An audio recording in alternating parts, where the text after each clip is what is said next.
Call this meeting. So I'm calling this meeting to order. And first thing first, let's have the roll call starting with Mr. Johnson. Are you present? Raymond Johnson present. Thank you. Mr. Adams, are you present? Adams here. Okay, I am present. And Debbie Ardolino?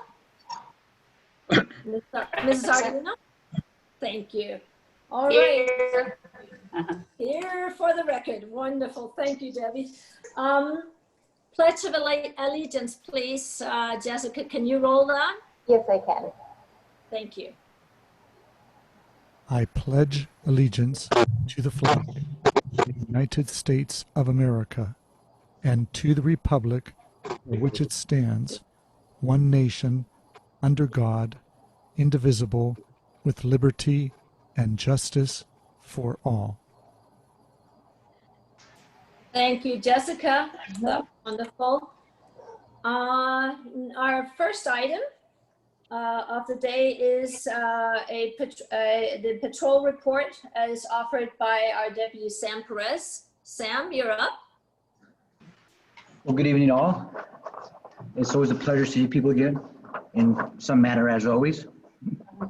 Well, first of all, in terms of things that occurred in our area, Duluth, we had a burglary that occurred last month, and it was possibly, we're not sure if it was actually by force or not, because it happened to the garage of a residence.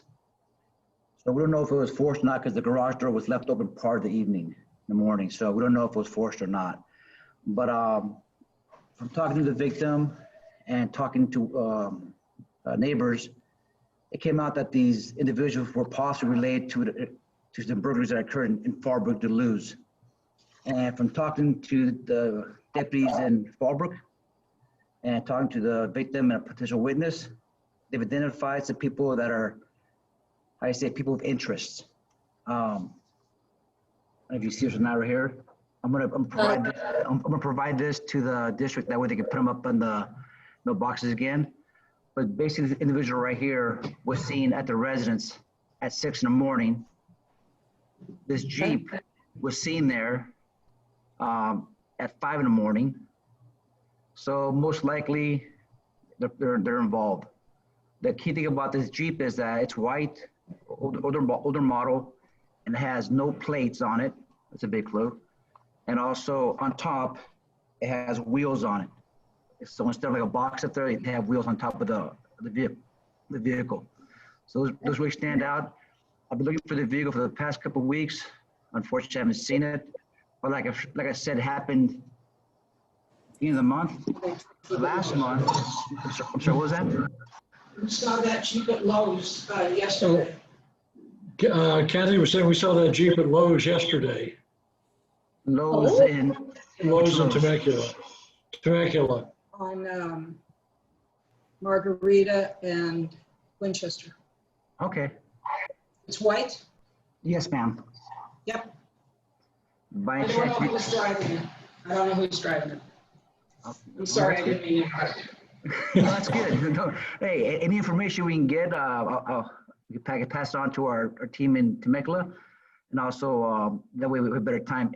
That was yesterday or today? Yesterday. Yesterday morning. Yesterday morning. Okay. Well, thank you, Ms. Johnson. But like I said, these will be put out. These actually were also on the website next door, and that's how the victim recognized the individual, along with the neighbor recognized the vehicle from the next door posting. So that's a plus for next door right there. Second thing that's going on right now is basically this last month or so, I've been kind of busy with the marijuana once again in Duluth. Luckily, I've been getting help from Temecula Station, the agricultural team, and today we had a camp out there. And camp is a campaign against marijuana plants. So these individuals are really impacting our community in terms of the loss of water from the residents, the growers, etc. The one today we had over 3,000 plants, and it took 6 of us to clear it out most of the morning. They were actually stealing water from Rancho Water. So I want to say it's going away, but it seems like it goes in spurts right now. They're getting smarter in terms of there's more grows, but just smaller. Whereas before there were big grows, like 500 to 1,000 plus sometimes. Now they're more like between 200 and 300 grows. So they're spreading out their grows throughout the community more now. Third thing, I don't want to still apply Steve's thunder or Jim's, but starting next week, I'll be enforcing the new speed limits on De Anza Road and Buenos Campos. I see that. Hey. So a month has gone by, so I'll be out there using laser with individuals. So Perfect. that pretty much covers everything. Do you have any questions? Yes, Mike. Do you have a phone number that somebody could call if they saw something out there? And do you have a phone number yourself, or what do they do? Yes, on the flyer, the phone number's on there. It's the number to our station, 951-696-3000. 951, 696-3000. yeah. Do we have I don't have your number. Do you have a number that we can get a hold of you for the event? I believe I gave it out when I first got here, but I'll send it to you, Mike. So send it to me? Yes. Yeah. Well, Okay. any other questions? No, that sounds like quite a raid that you had today. Were you able to catch any of the people that were doing it? Was the owner absentee? I mean, 6,000 plants. That takes up some room. Yes, they actually took up like 3 hillsides. It was actually between Villa Cielo of a Carancho Road and Los Gatos. It actually encompassed 2 properties. One was one of our property owners. Other one was conservation land. That's probably why it was hard to get to, and it was hot out there. So actually, it took us 2 days. Yesterday, they actually had one of their officers go kind of man down because of the heat, dehydration. So today they actually flew in by helicopter and got dropped in to ease the burden on them. Right. Yeah, it's a wonderful time to be doing a grove raiding, isn't it? Well, I will say this. I'm not sure if everybody's aware of this. A lot of these grows that are out there, these people are using pesticides that are from Mexico, other countries that don't have our regulations, and the marijuana plants today and yesterday, that pesticide is illegal in the United States, and it was on the plants. So I don't know about you, but I don't want to ingest a pesticide into my system. So that's another good argument not to do marijuana, I guess. Right. Yeah, I'm happy you're out there braving the heat and clearing out these illegal grows. I mean, I think sometimes it's even unbeknownst to the landowner that their water is being shanghaied, etc. So, yeah. Well, thanks for that. It was good too. Okay. Well, thank you, ma'am. Yeah. Well, if you had something else to say, please, Well, what I was going to say is that actually I'm getting a lot more cooperation now from a lot of the grove managers in terms of people are now coming more forward. That's what I'm saying. Right now, I'm like at 18 groves so far. And that's because a lot of the companies that before weren't being, I guess they didn't trust me or whatever, but now they're being more forthcoming with me, providing information to knock out these groves. So that's a plus. Right. No, that's when we have the trust of the community, that really helps in the enforcement. So that's great. Thank you very much. Thank you very much, Sam. All right. Seeing that we do have public here, do we have any member of the public that would like to make a comment or have an issue that they'd like to bring to the board? Jessica? Yeah, I'm Mr. James. I'm Go Mr. ahead. James Reed, and I think you remember me from the January meeting. I'm the guy that has the 75-foot hole in the front yard. Yes. Buena Vista Road. And as I recall from the January meeting, that there was going to be a decision by FEMA in April.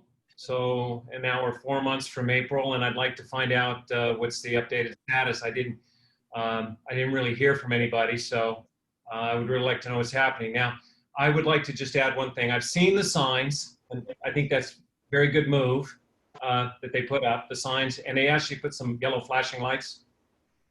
But on the other hand, the ground is eroding away under the road. I think the problem is going to get bigger and bigger and bigger, as I mentioned before. And I don't know, I don't know when the last time Mike was out at the site, but the road is cracking and the plants are going up between the paving. Okay, Right. so that's my comment. Okay. So Mr. Emmons, if you could provide a short update. I know we're going to have it a little bit later, but that would help letting Mr. Gentry know what we've been working on lately. Okay, maybe Dave can add some additional information, but just in terms of the timeline. Since you came to our meeting, the engineering committee as well as the board has dealt with the issue just, I think, every month.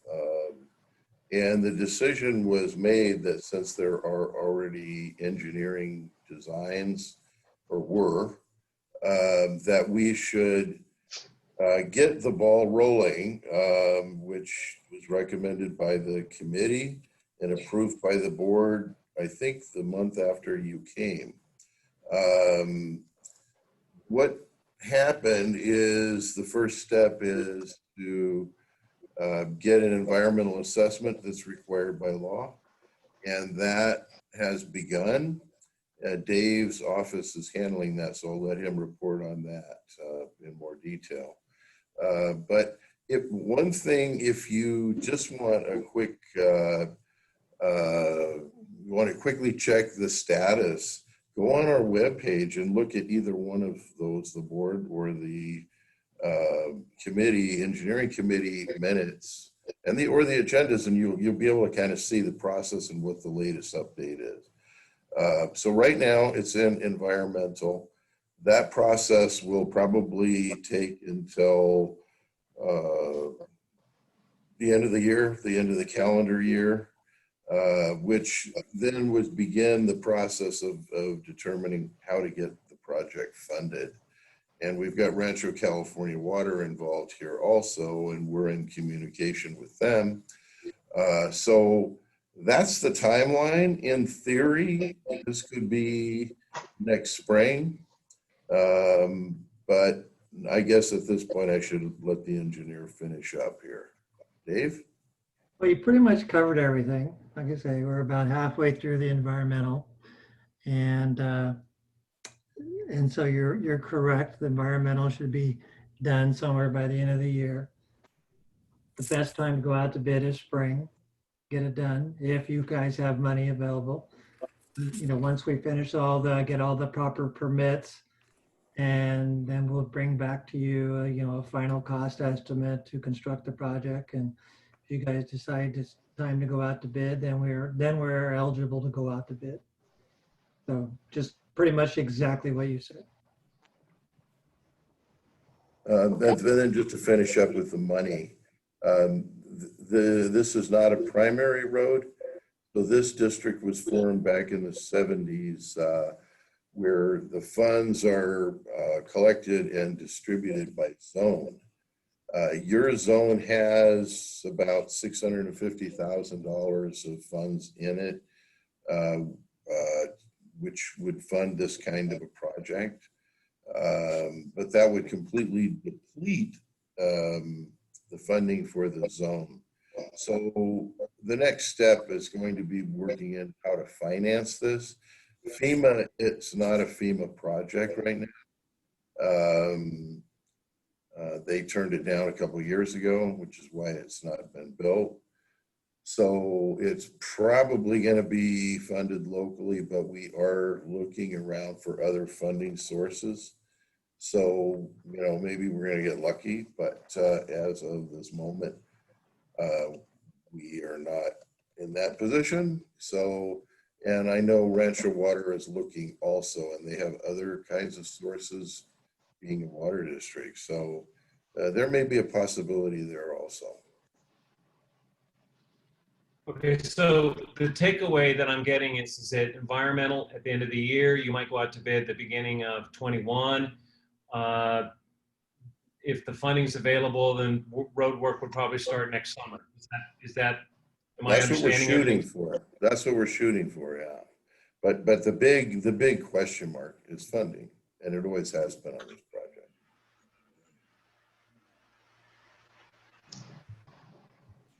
Okay. I mean, it is what it is, right? Yeah. By the way, the markings, you sent me an email and I just got the answer actually, and I haven't emailed you back. On the road, or I thought it might have something to do with our environmental, but we tracked it down and it's something Edison's doing out there. So just Oh, really? FYI. Because they did paint the structures on my house. They painted the gate and they painted the everything. They put white paint everywhere, spray paint everywhere. Well, Now- what I was told is Edison is doing something out there and that it's a pavement paint, but I don't know I mean, that's all I know. We did not do it, that I know. Oh, okay, that's good to know. I see them around the neighborhood and other spots in the neighborhood, but on my particular property, there is a massive Southern California Edison 480 volt down to 240 volt power supply. It's probably 3 or 4 tons, and it's right in the middle of the property. And I have to grant them access. You might want to contact them and ask Every time. what they're doing. Because all I know at this point is it wasn't us, and I'm told it was them. So Yeah, it was because it looked like to me, it had numbers on it. They were GPS coordinates, right. and they were painted on all the structures on the property. It's just kind of interesting. It's something that is very common when Public Works is trying to build GIS of all the assets in the area and the structures in the area. Right. Okay, that's good to know. So basically, that's really all I had in the meeting. My takeaway is that I guess if all the elements fall together, we'd be looking at getting the road work started around. You know, one other comment I just want to remind the committee: my water meter and my water service is on the other side of that washout. So it's a 14-mile round trip for me to get to my water meter. It is very inconveniencing for me. And the other thing is that all the groves in the area, of course, are running at half water pressure because the 8-inch Rancho California water pipe has been terminated. And you really notice it when it's 100 degrees outside. But anyways, I want to thank you for your time and for the update today. It's looking like it's a 5-year project then. I didn't think it would ever take that long, but it is what it is. Thank you, everyone. Thanks for coming. Thank you. Yeah, thank you very much, Mr. Gentry, and we do appreciate your input. And we're gonna be working. We're gonna work on that and see what we can make happen and make it happen as soon as possible. So, thank you for your input. Appreciate it. President Biden, we do Go have ahead. another member of the public who has joined. I do not know if this individual would like to speak.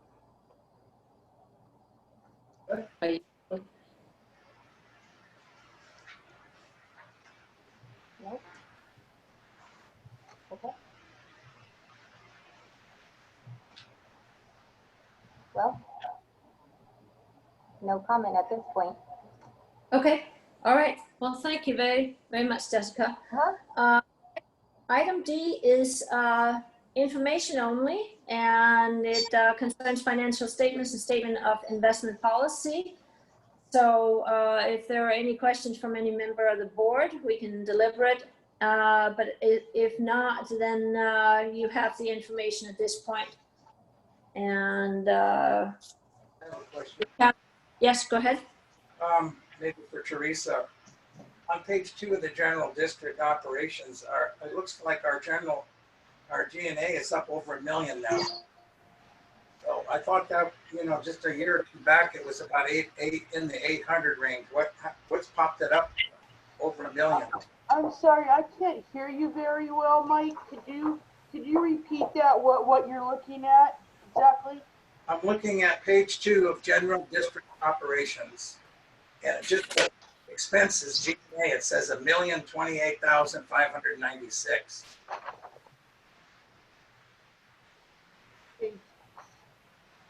That's up at least close to $250,000 in the last 2 years. I was just wondering what you thought about it and why is that? Okay, now I'm getting there. Second. Okay, so Well, there's several reasons. We've had some capital asset purchases. We've spent quite a bit of money on the gas tax bill, 100,000, close to 100,000 on that. Like I said, some fixed assets. Our insurance went up. There's just a lot of things, but as far as comparing it to a couple of years ago, Yeah. well, I'll need to pull that out and take a look at it. I mean, there's several reasons, nothing that stands out glaring, but one of the main things is the gas tax. Gas tax, yeah. Okay, thank you, Teresa. Sure, no problem. The other thing I had a question on is on the contract work, page 5, it says the 2019 FEMA emergency, and it says $1,857,952, but it's in parentheses. Does that mean is that money that we're expecting to get from FEMA or money Yes, that? yes, yeah, yes. It's still, all those are what we've expended to date. And yes, that's what we're expecting to get back. And it's all, it'll all be, a lot of it will be readjusted because we have received close to 500,000, but it will be happening through our audit that's happening right now, where all those numbers will be adjusted. But yes, you're right, in that $1 million, or the amount that you just said is what we've expended to date on all the FEMA projects, environmental, everything, soft costs, contract work, everything. That's what we've spent. So yes, that's our goal, is to get, completely reimbursed for that. Is that FEMA Sandia Creek or FEMA the small projects that we just completed, or what is it? I'm having such a hard problem hearing you. Did you say that is that FEMA small projects? Well, does it include the small projects and Sandia Creek Via Vaquero, or what does it include? It includes it includes design work on Via Vaquero and Sandia Creek, and it also includes some environmental on that. But all the other amounts are small projects and small projects that were combined into large projects. We have 17 projects total. So subtract Sandy Creek and Via Vaquero, that means we've got 15 projects. That's what that is including, plus of the preliminary expenses of Sandia Creek and Via Vaquero. Okay, I had one other question on the next page, on page 7. I've been off finance and I haven't studied these, and this is a kind of a year-end general fund statement. So in zone 5, I can relate to zone 5. I live in zone 5. So it shows what our benefit fees are, what our benefit fees were prior, what our total revenues are, 351,846. Then it says G&A over here, expenses, 185,302. Is that our part of the total G&A for the district divided up by zones? Yes, and give me the page number you were looking at, because I detected my microphone. 5, 7? 7. Yeah, I'm on page 7 of the general district operations. And then look down just the column of zone 5. Oh, Susan. And then go ahead and, I'm sorry to do this because my microphone wasn't functioning right. Can you repeat your question? Well, my question is, up above it says revenues from zone 5, 351,000 and change, right? Yes. Okay, then in expenses, the G&A is 185,000. Is that our part? Yes. That's zone 5's part of the expenses for G&A. Correct. And then there will be some adjusting journal entries through the audit right now that those will be adjusted on the final June 30th, 2020. So that 185 is not written in stone, but yes, you're technically correct, and that is their portion of the G&A. So what we're for adjusting entries. What you're saying is that over 55% of the benefit fees that we get in zone 5 goes to G&A. We've now exceeded more than a 50%.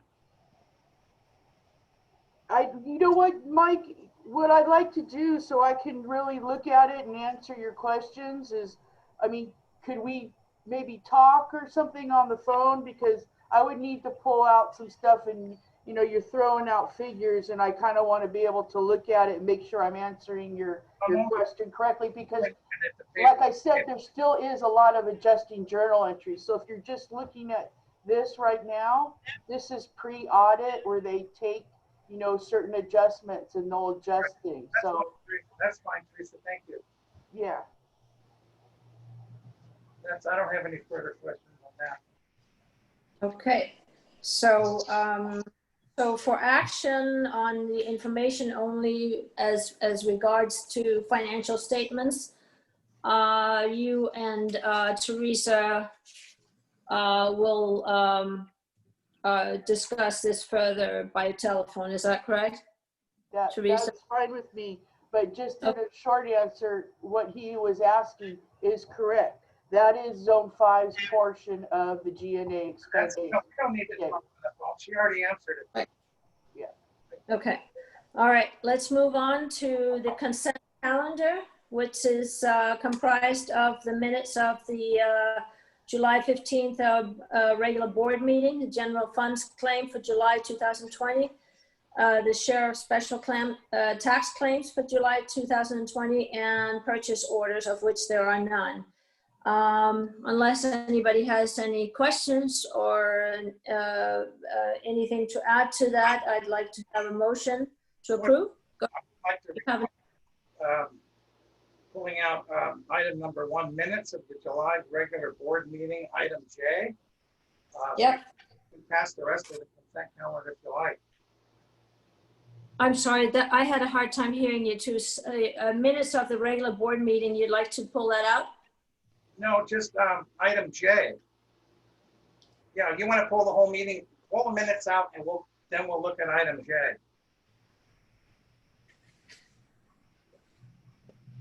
Okay, so if I'm understanding you correctly, the minutes of the past meeting on item J, which is the committee reports on engineering committee, you want to discuss that further? Am I hearing that correctly? Yes, yes. Okay. Do I need to turn up my mic or something? What? Let me see. It's just it's here and there. It's a little garbled. Is it any better? Try again. Any better now? Or any better? Not really. Not really. It's the same. But go ahead. We'll muddle through. Okay. Engineering of last month's from last month's meeting. Right. Item J, engineering committee report. Okay. For July 15th. Mm-hmm. It's the exact same report that you posted in June. It's the same word for word. plus I didn't say that. I have no idea as when the denial of funding for Buena Vista happened. And in this meeting, it says Director Adams rendered it, said FEMA reported that they rendered their final denial of funding for Buena Vista and recommended to the board that we proceed. I don't have any idea when, I've never seen the Buena Vista denial.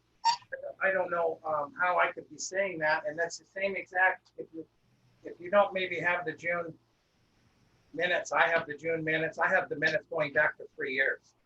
And I'll tell you that these things here don't add up. So I would strike that. It passed them Strike. the minutes, but not Jay. So why don't we just defer the approval of the July minutes until the following meeting, and then we can check it out. Okay, that's fine. Okay. Thank you. Okay. So at this point, we have items 2, 3, and 4 that we need to have a motion and a vote of approval on, and we will defer item 1, the minutes of the July regular board meeting, item J, engineering committee report. Can I have a motion, please? So move. Thank you. And a second? Second. Thank you. All in favor, please so indicate by saying aye, starting with Mr. Johnson. Johnson, aye. Mr. Adams? Oh, Byers, aye. Alessandri, aye. Thank you. Mr. Sardi? Aye. Thank you. So the consent calendar, with the exception of the minutes, have been approved. Okay. Moving on to item F, the biennial notice of conflict of interest code, which is a notice of intent to amend conflict of interest code, and that is being presented by Mr. Emmons. Mr. Emmons, please. Well, this item is really just a ministerial action. It's giving notice that at your next meeting, you will be considering your conflict of interest code at the next meeting. So if there's anybody interested or wanting to come and comment, whatever, this is giving them a 30-day notice. So there's no action necessary. It's just we needed to announce it at this meeting. Okay, I have a question. go ahead. I went on the Fair Political Practice Commission website, and I couldn't find a standard code. There's about 500 different things on that website, but not one of them says FPPC standard code.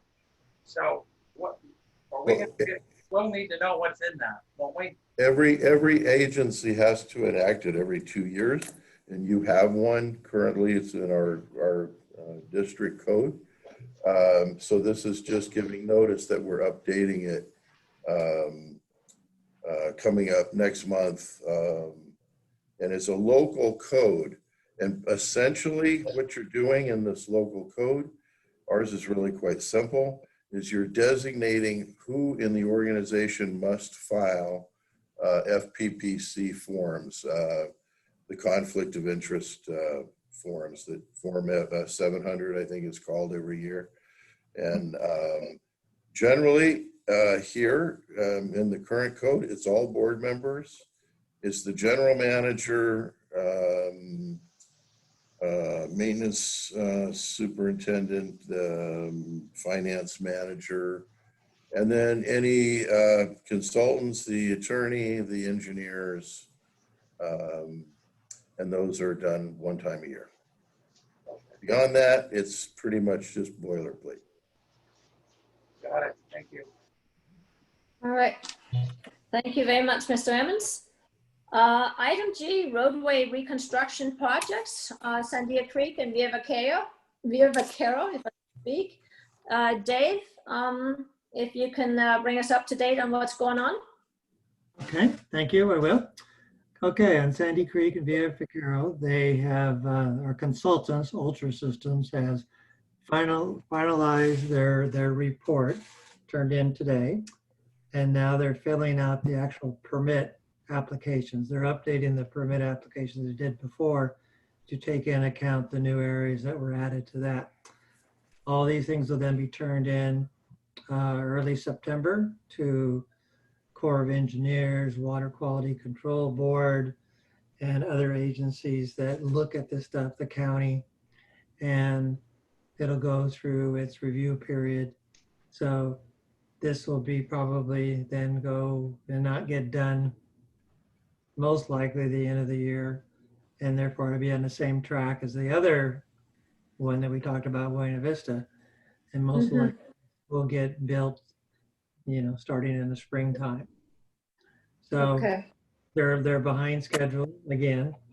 They keep blaming the coronavirus, but they've been out there 3 or 4 times. They've even been out there with Keith, and the contractor went out there and met with them to tell them how they're going to get all their construction equipment in and out, so they didn't leave anything out. And so it was a very good meeting out there as far as construction type of things going on. So that project is moving along slowly. Yeah. We're going to be too close to the rainy season, so most likely it's a spring construction. I have a question about, you're talking about Sandy Creek, right? Yes. Okay. On June 19th, 2019, in the board memorandum, Jim gave us an update on Sandy Creek 4305, which was the first Sandy Creek. And he says here that our appeal of the application for funding, which was made part of the state of California appeal, was recently denied. Okay. So he says we have one more appeal to the regional director of FEMA. So he says we will file and try to coordinate. Now, did we file that last appeal? Did we file an appeal on the denial of 4305 Sandia Creek? Because I can't see. Both Sandia Creek and Buena Vista, we exhausted both appeals. They came in 2 separate letters, but they were both denied at roughly the same time for the same reason. Okay, I'd like to see. No, I'd like to see. I presented it at the board meeting because I read it. It was pretty onerous what they said. You won't have any problem sending it to me because I don't recall that. Because at the same time, you say in the next paragraph, your strategy is to move forward with our application for funding under 2019 presidential declaration in an effort to obtain funds and completely rehabilitate this area. That's 4431. So, and you say you're well into your FEMA application process. The way it looks to me is you didn't file, you might have gotten denied, but you didn't appeal it on 4305. Because otherwise, if you may recall, at a board meeting shortly before 2019 began, I provided and I read that both those projects were denied due to the lack of maintenance by the district. And they used stronger language than that, but I probably didn't read it. But those were both completely, and if you recall, we've talked about our hopes that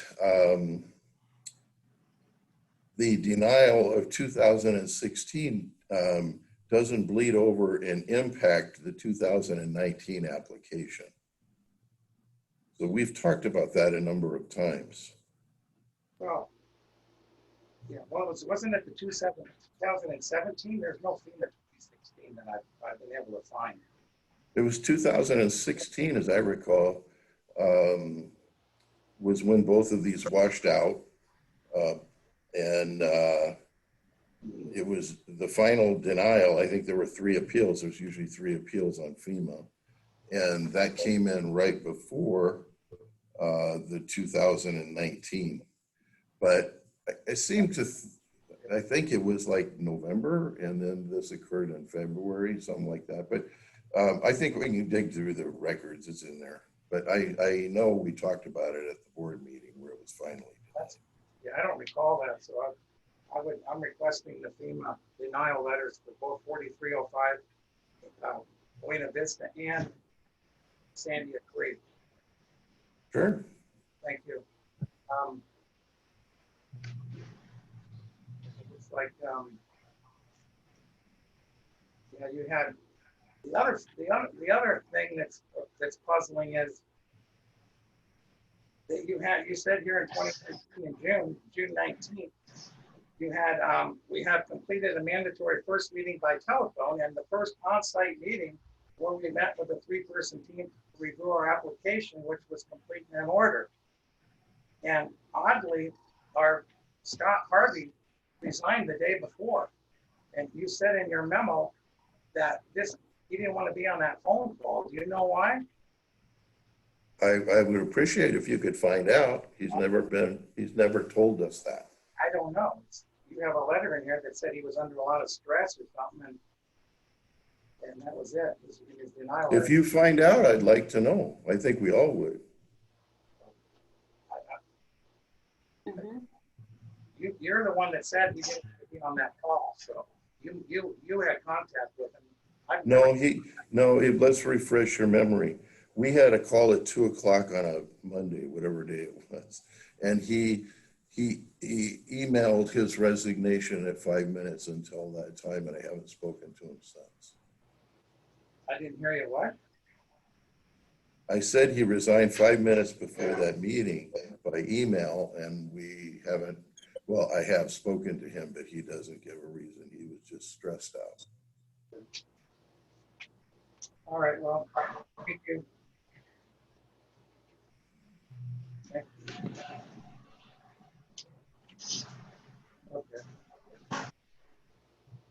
Okay, so what am I trying to report on this one here? The Sandia Creek Via Vaquero FEMA applications that were rejected in 2016, and with the appeals, 3 of them, and the final one being rejected in 2019, and then subsequently to that, we had the Sandia Creek blowout again, correct? At this point, what you're looking for is the letters of denial from FEMA. Is that correct, Mike? Yeah, that's correct. Okay. All right. Well, at this point, I guess we'll just see if we can get those letters. No, we have them tomorrow. Yeah, that's what I say. At this point, we'll get that to you, and you'll be able to look at that. Please let the engineering committee know of anything you find out at that point, though. We'll send it to the board tomorrow. Exactly. Thank you. The next is, I've been writing all over this. Are we okay? Are we going? Okay, then. But I just, let me tell you why I'm asking for that is because in the last 2 engineering committee minutes, Jim has said that I said that FEMA just denied the Buena Vista deal. Well, I have never seen the letter. I have no idea. Somebody said it happened in April, this guy that was just here. And now April of this year, you know, not there. I don't see any logical trail of dates. It's all over the board. And you don't know if you're talking about FEMA 4305, 4431. You start out and say our appeal, but it doesn't say what it's for. So I thought if everybody had the applications for the FEMA submittals and also the denial letters, we wouldn't have problems with the dates. That's all. Okay, you'll have them tomorrow. Thank you. All right. Item I is the slurry seal project at the various locations, which is also Dave's project. So if you can please update us, Dave, that'd be good. All right. I gave you a cute little map, kind of hard to see holding up, but you should all got that emailed to you. Yep. The purpose of this map is to show you guys all the areas that we're slurry sealing and also all the areas we're striping. So the dark black lines are what we did back in 2018. Those were slurry sealed and striped. So they're both taken care of there. The green lines is what we're slurry sealing this year, and those will also be striped. But that's part of the road project. And then blue is going to be all the additional striping that we're going to do. And there's two phases in this. One of them is if we slurry seal the road on the southern end and we did it on the northern end, we had a gap in the middle. We wanted to keep the new striping to go all the way between those two reaches in there. And then also we had some leftover for striping for this year for our budget, and that's the rest of the blue. So if you look at all the blue, the black, and the green, that shows you all the streets that have new striping on there. So you can see it covers a lot of the district that's out there. There's sections that aren't covered, but we will then every year we're getting money to stripe it. So Steve is on a plan to keep up to date on this, not let it fall behind, to keep all the streets safe. And these guys are going to start next month out there, and we'll get all this project done. And they're probably grateful they're not out there right now when it's 100 degrees, but you know, they need to be out there when it's still warm and not too cold. So just kind of an update on the slurry project. Any questions? Yes, the striping include replacing the reflectors? Yes. Correct, Steve? Yes, that's correct. Okay. And to add, Robert, there's some striping that's being done with the annual restriping where we're adding reflectors where reflectors did not exist before. So some of the streets that are getting striped will be getting center lines that were not there before. They'll be getting, some of them will be getting edge. They might have had center lines, but they didn't have the white edge lines. So they'll be getting those updates. And then all those streets, if they didn't have RPM reflective markers, they'll be getting those added too. So quite a bit of enhancements to all those existing streets. Great, because in bad weather, it's hard to see the lines, but the reflectors really are very, very important. Yeah, they're savers. Yes, exactly. Yeah. No, the white stripes, I mean, everything really helps because it is dark and they are curvy and with hills and everything. So that's I'm really happy we're going forward with just basically having everything pretty either, you know, restriped this year or very, very recently. So this is excellent. Very happy about that for our residents. So thank you very much for that, Dave and Steve, both of you. That leaves us with the Buena Vista reconstruction project, which we really have discussed when Mr. Gentry was asking about it. But if you have anything further that you can add to that, Dave, please give us an update.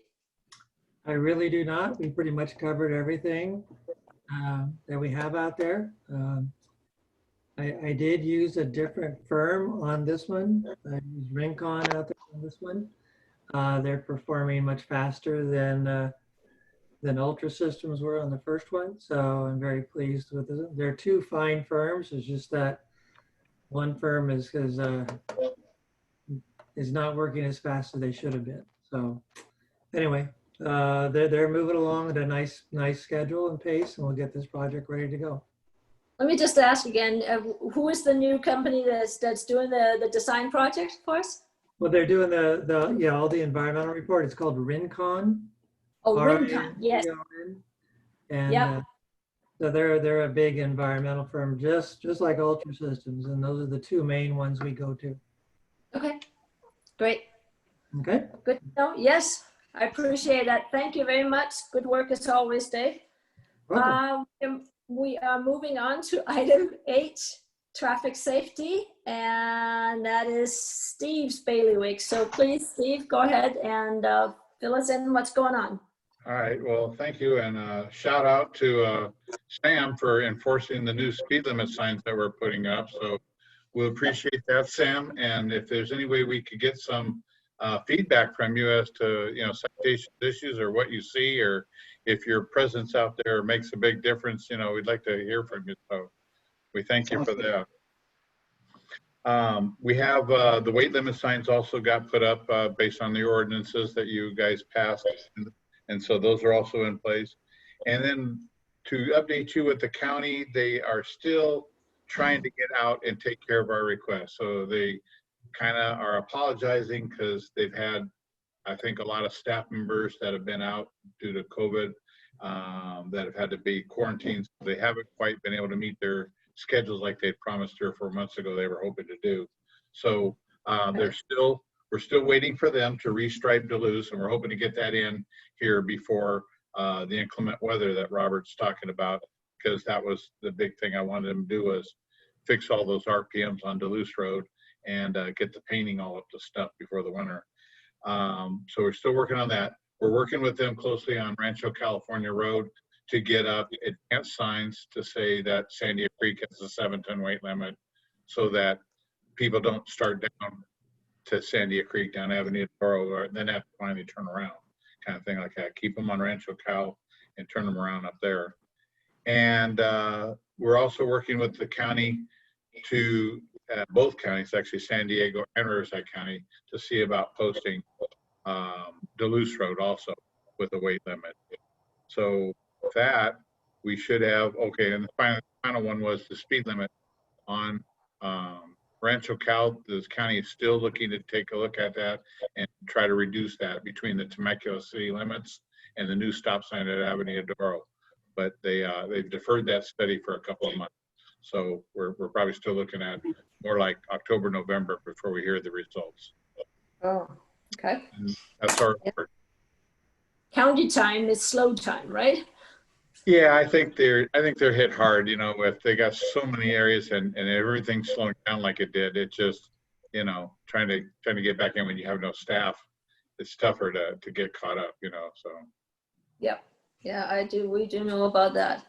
All right. Well, thank you very much, Steve. Good as always to hear from you. Yeah. The committee reports, which comprise of the engineering, finance, and legislative report. First one is the engineering committee report, and that is you, Mike. Okay, thank you. The engineering committee met on Tuesday, August 11th, 5 p.m. Most of the stuff that we've already discussed here is what we talked about. I want to just add a couple of things, some things that I say that never make it into the minutes. And that is that we were talking about environmental issues on Buena Vista, and so I wanted to know what the issues were, and we were talking about, well, compared to a few years ago, we spent $75,000 on the Cozad and Fox deal. Now we're spending another fortune, and I wanted to know what had changed. And so, as it turns out, not a lot has changed, but we just have to go through these things because it's part of what we have to do. But I asked Dave Hunt, why you're using 2 companies, for recon, and we're using Ultra Systems. And he said, well, he didn't want to use Ultra Systems because they were taking too long. So now we've got recon, and we're talking about next year for getting anything going on Buena Vista, which is a pretty sad situation considering the residents in the area pay their own benefit fees for us to, number one, maintain the roads. And rather than spend any money that we have, and we have millions sitting in an investment account to fix the roads and take care of business, we've been constantly trying to get FEMA to pay for everything that happens on every rainstorm. So that's what's taken so long. And we also talked about the fact that on the denial for Buena Vista, first we applied for that, FEMA denied it. Then we had a rebuttal that went in that Dave Hunt wrote to the OES, and which was this fabulous letter that cost us a fortune. But we still got denied Buena Vista, so that didn't help. So I'm saying then we had already been denied Sandia Creek. So my concerns are that just as Buena Vista is going to take 5 years like that gentleman was talking about earlier, what's going to happen? We don't have, so far, we don't have a very good record with FEMA approving any major projects for the last 3 years. So in the event that they decide that they're not going to approve Sandia Creek via Vaquero or some part of it, or who knows for what reason, that begs the question, are we going to appeal that and wait another and drag the residents for another 2 years while you appeal that? So then that's going to put us out to 2023. So I don't know if anybody's concerned about it, but I am, and a lot of my residents, a lot of the people in the district are beginning to wonder. I mean, we're happy with all the signs that the traffic guy's putting up. Steve's doing a great job on that, and we're getting the slurry seals done, and we're getting stripes, and we're getting the RPMs put in, but we haven't fixed a road since 2016. So I don't see how that we're fulfilling our mission at our primary function is to maintain and repair the roads. So we talked about that, and we talked about the spill on Los Gatos. There was a major spill. A truck overturned up there, and a bunch of stuff got spilled out on the road. And Jim told us about that. How our district guys went up and cleaned that all up. And I went up to see it, I guess 2 weeks later, and you really couldn't tell there was anything had been spilled. So they did a really good job.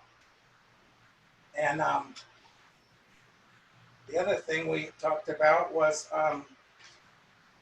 Todd at Marietta Development is sitting on the sidelines, gave us a bid to do Sandia Creek. I don't know how long ago it was now. It seems like it had to be at least a year, and it might be another year, or who knows. At least we talked about the environmental report's going to take another 3 to 6 months. That'll put us into spring, and then we can get going again. And hopefully, by some miracle, we might be able to do Sandia Creek 2021 before the rains. But so that puts his company kind of sitting out there, hanging out there, wondering what they're going to do. And I guess it was Dave Hunt or Keith or maybe Jim said they had spoken to him recently, and he was all fine with it. So that concludes my report. If you want to, Ray, do you want to add anything? No. Well, I want to add one thing. And I noticed that you guys call Robert the finance chair. I thought I was the engineering chair, but I see on the paperwork you just list me as a member. So I didn't know if that was somehow, who is the chairman of the engineering committee? It has to be a board member, doesn't it? Yes. Yeah, so it's either me or Ray. But it doesn't, I'm not designated as a chair. If you read the report, it just says committee member. So I think that should be fixed. I don't care about a title, but I could tell you 1,000 things that are wrong on this stuff, but we'll just stick with that today. So at any rate, I'm sure it was an oversight, maybe a typo. I'm sure one of the ladies can fix that for you by tomorrow. Yeah, it probably is. It goes back a few months. But I'm just saying, if you want to be technically correct, I'd appreciate that. Thank you. And that's my report. All right. Thank you very much, Mike. Does anybody have any comments as to Mike's report or any questions as to his conclusions from that? No? We'll move on to the Finance Committee report, which is Robert D'Alessandro, please. We met yesterday, and unfortunately, Teresa wasn't able to be there. Jim sat in, and we actually talked about FEMA obligations. We actually covered some of that already, so I won't go back over it. We got a report on the audit process and the expectation that they're moving along, and that we're hoping that that will be completed in November. So they'll be making a presentation to us, at least to the committee in November, and hopefully to the board as well. The you saw the LAIF interest, and it's not going up, it's going down. And it's still better than it was a few years ago, but it's not very much. We also reviewed the financial statements that Mike alluded to earlier, and went through that, looked at the cash on hand and the fund balance, and just generally reviewed that. Didn't make any specific comments, but did look that over and felt that that was a reliable estimate of where we are. We will see it more final when the auditors present the material later in November. That was the meeting, and that completes my report. I have a question. Robert? Can you hear me? Yeah, go ahead. I have a question. I wonder, did you ever ask, as finance chair, to see the management letters from Leaf and Cole? Sorry, I can't hear you. Did you ever inquire about the management letters from 2018 and 2019 from Leaf and Cole? I think I've read them. They go in the board packet every year, and They're part of the audit report. And you met with them. Yeah, and they presented that to us. Okay. And to the board. Actually, we're addressing one of those, and we'll be talking about that probably at the next board meeting. One of their recommendations, which relates to purchasing. Okay, thank you, Robert. All right. Does anybody have any questions of Robert? Aside from Mike? No? All right, at that point, then we'll move on to the legislative report, which is a committee that is comprised of Robert Dalsantry and myself.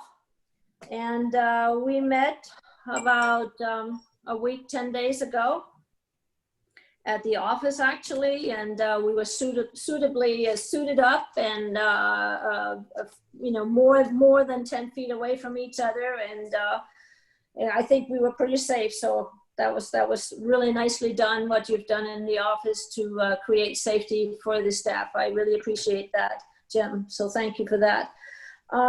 So we were basically just weighing our options. What can we really do, especially with this pandemic going on, and communication with the county has really slowed down to near nothing.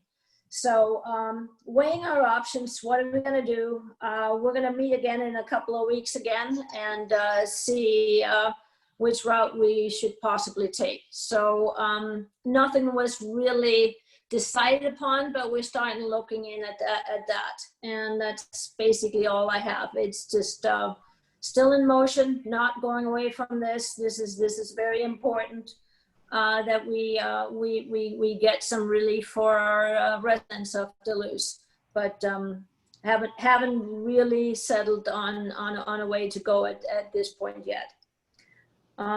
Any questions on that? I would only add that we did discuss the option of another lobbyist, and decided that that was probably not in our best interest at this time. And right. We spent a lot of money before. That's one of the reasons why I was pointing out to you, Mike, earlier, the expenses for last year were so high.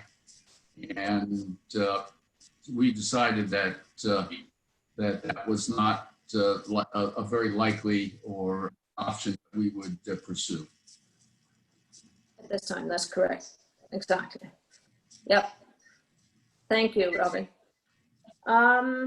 General Manager's report, district update. Jim, if you can give us that update, please. Well, let's see. The annual tree trimming that's budgeted in the annual budget, we're speccing that right now, and should be getting bids. Generally, we use 2 contractors, one on either side of the district, and get the tree trimming going for fall as usual. So we'll be reporting on that later at your next meeting. Mr. Sam here, he's going to be smiling. If you see him walking around with a bunch of owls and squirrels, that means that we finally got him some more cameras. So you don't have to fear. It's just his cameras. So anyway, those we ordered him 10 more. Here's 5. Teresa, is it 10 cameras, Sam? Anyway, he'll have his cameras very soon, and maybe we get some more crime deterred here in town. As you know, Keith has submitted his retirement and is currently on leave. The field crew is just doing as usual and doing a good job as always. In terms of the interim, because there's going to be a need to replace this position, and probably this is a good opportunity to review the position in the entire, division, whatever you want to call it over there, the field operation. So it's come to my attention that one of our own, Mr. LeBring, our traffic engineer, and I was aware of this, that some cities actually assign the street crews to traffic engineers. And it just so happens Steve's had 2. I think it was Corona and Buena Park. Anyway, he's volunteered to fill this position on a part-time basis temporarily, which will give us some time to take a look at the job description. This position has been in place for at least 25 years, and determine exactly what kind of person and what the job will be that we're going to fill it with. So anyway, he's going to begin on Monday, and this will take place through the end of the year, most likely. And we'll probably generate a report in the next couple of months on possibilities of what this position will be into the future. So that's my report for tonight. On that, is Steve going to get a chance to spend any time on the Hill? Well, I hope so. Unfortunately, he's on disability, or he's on leave, I guess, COVID leave. So he submitted that Monday or Sunday night. So hopefully there will be some time for a transition. Generally, when there's a retirement, there is a transition. And he did give 6 weeks notice, but his health hasn't been good, I guess. So we'll see. 25 years or whatever, however long he's been here, go to waste, because it's a different job that he's had. Of course, he's been farming out the inspections I saw on the budget. I don't know who, but somebody. So we don't need to have an inspector up there, but I mean, there's probably some insight that he could give to Steve that might be beneficial. Maybe we might be able to reach out to Keith and see if he'd do that. Yeah, I actually mentioned that to him when he submitted his retirement. So that's a real possibility. So I think we got to look at all of our options. I don't think it's good for any organization to make quick decisions on those kind of 25-year decisions. So when Steve called me and said, I may be able to help you out if you need some help. And I said, I think I like what I'm hearing. So that's kind of how that walked along. And I think it makes a lot of sense and gives everybody a lot of time. And, Keith, most of the people I know who've retired after you, it sounds great for about a month, and then you're looking for things to do. So I think we might be able to put him to work at some point in time. I had one other question. I've noticed for the past several months, there's no general manager report in our board packet, and it says it's filed with the district, but since the district. Oh, the written one? Yeah. I don't know. I've never done a written one before, but I know that that's the way Rob did it. The place is never open. I guess I picked the wrong day to go, but it went down about 8 or 9 o'clock, and I think Teresa was off that day, and I don't know what time Jessica comes in, if she was there or what, but the lights were on, but nobody was home. But so how would a person Do you write those up and then just put them in a? If you like it, if Rob did it that way, it's not generally the way they're done, but if the board wants them in writing, we can do them in writing. Right? He generally just said, you've read my report, and that was it. So it's up to the board, however you'd like. It doesn't matter to me. Well, I thought it was nice to have, because the board doesn't feel you need to write them. I mean, you do the minutes and all that, so maybe you ran out of ink at the end of the day. I don't know. Maybe. That's fine. I don't need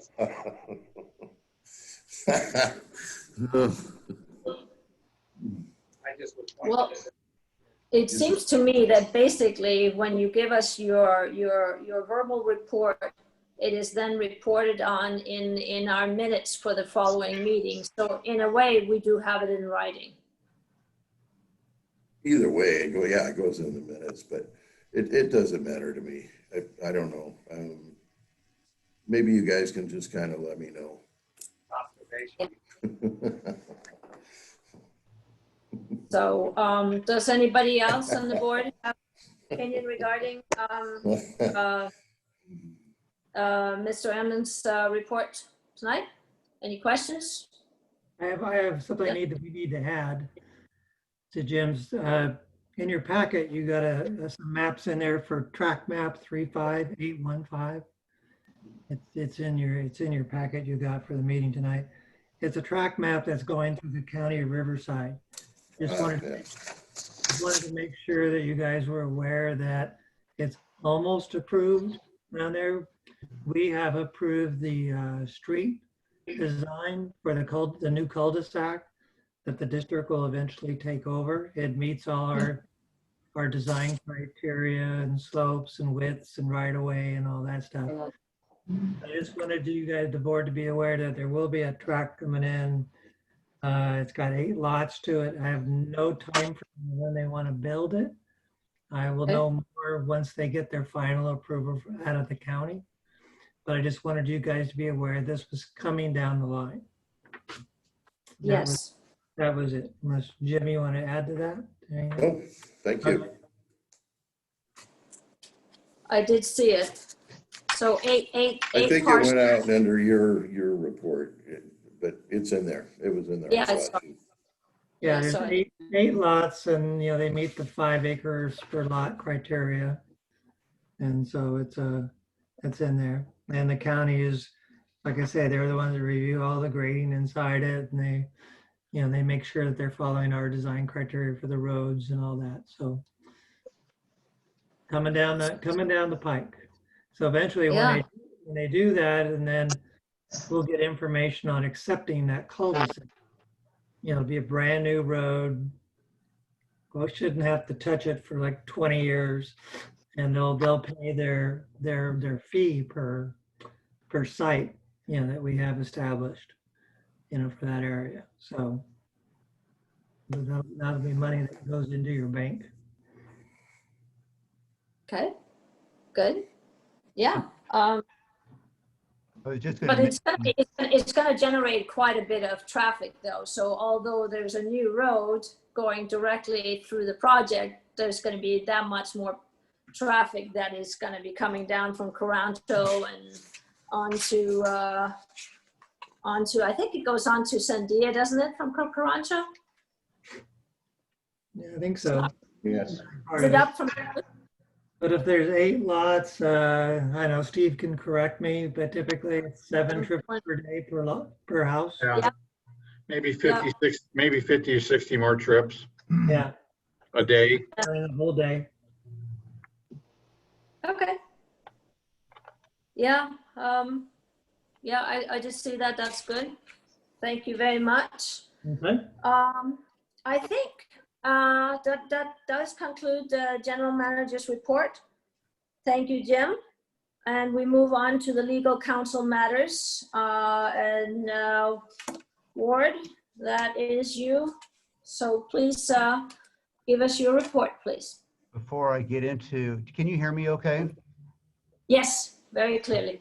Before I get into my report, I was just going to mention, I was going to add on to Dave's report that on this track map 35815, several years ago, the prior owners had, when they were running this through the county, they ended up working with the RCA to put a conservation easement on the back end of a lot of those lots. You'll see there's a biologically constrained area back there, and I did see that. I was working at that time, probably about 5 or 6 years ago, to help with the drafting and recording of that conservation easement. That's nice. The memo in the folder or the agenda package is what I wanted to talk about tonight. It's one of our standard memos that we put out from our public policy and ethics group. And it just basically is describing the roles of a board and of specifically a community services district and the general manager. I think it's summed up in the statute where it says that the board of directors shall establish the policies for the operation of the district. The board of directors shall then provide for the implementation of those policies, which is the responsibility of the district's general manager. I think it's a pretty thorough memo on the subject, and I'm just going to let you go ahead and read it at your leisure. But that's basically a sum up of the memo itself. There was also some information in there about that the board does hire and fire not only the general manager, but the general counsel. So I work at your pleasure, and you have the direct ability to hire and fire me, whereas the district manager or district general manager is the one who hires and fires all the rest of the staff.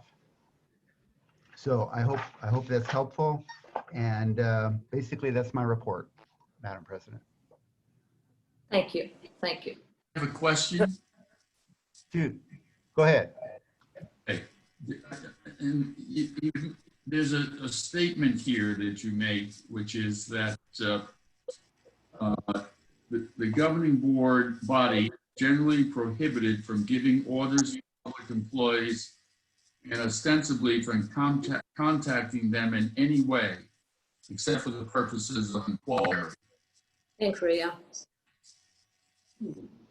So that's kind of the purpose of the memo, is to talk about what is the purpose of inquiry. What is that? I mean, that's sort of vague terminology. And so it's trying to put some flesh on the bones as to how best to do that. And that's what, the purpose of inquiry is all about, is that what we're, trying to define more in that memo. Yeah. Yeah, I noticed that you added into that on page 5, best practices, that just kind of gives some helpful hints on better ways of functioning as a board vis-a-vis the general manager, and also the board's ability to make contact with staff or our contract workers or companies. So I thought it was it's a very good report. It's real teamwork. It is. I mean, it's item 4 on the best practices, states it very nicely. I think says, remember, you're part of a team. Don't ask a staff member to research an issue for you and then spring it on other board members. And the example there after that. I just think it's important that we all really just try and pull together. We do set the direction for the general manager and for our staff.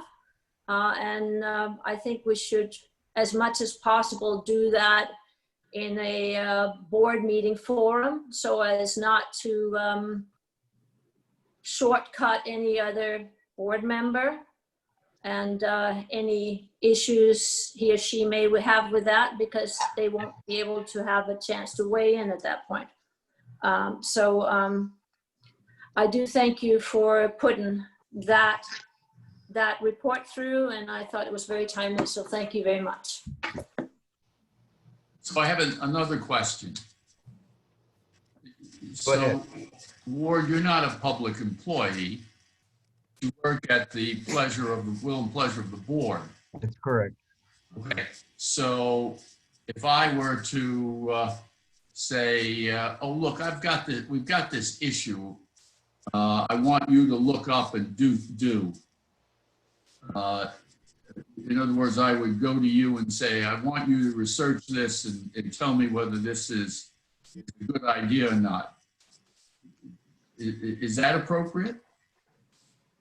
I mean, it's all a balance. I think it would be probably more appropriate specific direction if it was coming not from necessarily individual board members, but from the board as a whole. I represent the district through the board as a whole. So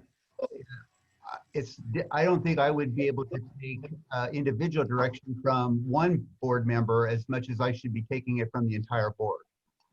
Right. So if I were to ask you to do that and you were to spend 10 hours on it, you would charge us for it, wouldn't you? Well, yes. Okay.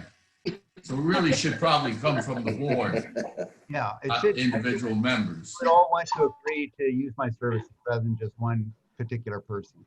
Yeah. I mean, if you weren't going to charge us, then it would be okay. But Pro bono. right. But my point is that directing things for you to do for the district should really come from the board. Correct. Or from Jim. I think either through the general manager or through the president would be probably the best way to handle it. Some boards will adopt even entire policies on how to direct. I don't think it's necessary, but in some board situations, it has become necessary to have a policy on how board members would access the general counsel. But a lot of boards don't need that. So it's just up to each individual district on how to handle it. I was on a board where nobody followed the rules, and it was very, very distressing and very divisive. Uh-huh. And and I had to deal with that directly. So I feel like I understand the problems associated with this when board members take it upon themselves to either direct staff or to direct people like you who work for the board. So I just want to point out that could be very divisive and really a very big problem for management. Anyway, but I appreciate this because this is very helpful and I think gives us all direction. Great. I'm glad I could help. Yes.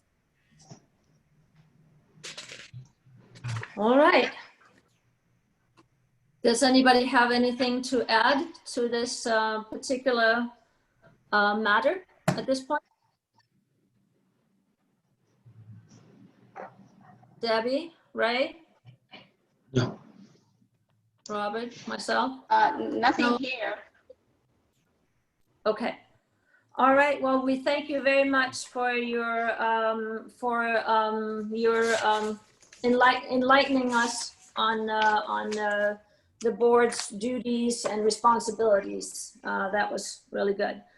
At this point, we're going to have a closed session. So we're going to end the public session while we discuss the items that are in the closed session. And let me tell you that closed session will discuss public employee evaluation pursuant to Government Code Section 54957, the title of General Manager. And once we've discussed this, we will reconvene in an open session, at which point we will most likely take a vote on the matter in open session. So we are going to close this session to the public at this point and come back a little bit later. Anybody who would like to see the outcome of the vote can stay on their site where they are. And then the board will open the session again after our discussions. So thank you very much, and we will hopefully see you a little bit later. If Just- a Jessica, board you member- want to explain how you were doing this? The Yeah. board needs to stay Yes, please. put. just And to, you're going to take us out. yeah, I'm going Okay. to put, for everybody except for the board, I'm going to put you in a waiting room. And you'll stay there until the board's finished with their closed session, and then we'll readmit you into the Zoom meeting. So I'm going to start to individually put people in waiting rooms now. Here we go. Hold on here. Don't get lost. Okay. Okay.